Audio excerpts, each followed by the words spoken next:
اعوذ باللہ من الشیطان الرجیم بسم اللہ الرحمن الرحیم ثم قست قلوبکم من بعد ذلک فہی کالحجارۃ او اشد قسوۃ وَإِنَّ مِنَ الْحِجَارَةِ لَمَا يَتَفَجَّرُ مِنْهُ الْأَنْهَارُ وَإِنَّ مِنْهَا لَمَا يَشَّقَّقُ فَيَخْرُجُ مِنْهُ الْمَاءُ وَإِنَّ مِنْهَا لَمَا يَهْبِطُ مِنْ خَشْيَةِ اللَّهِ وَمَا اللَّهُ بِغَافِلٍ عَمَّا تَعْمَلُونَ۔ مگر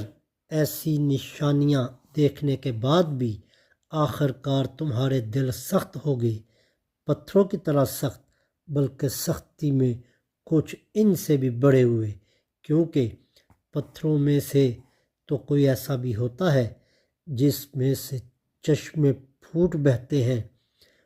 کوئی پھٹتا ہے اور اس میں سے پانی نکل آتا ہے، اور کوئی خدا کے خوف سے لرز کر گر بھی پڑتا ہے۔ اللہ تمہارے کرتوتوں سے بے خبر نہیں ہے۔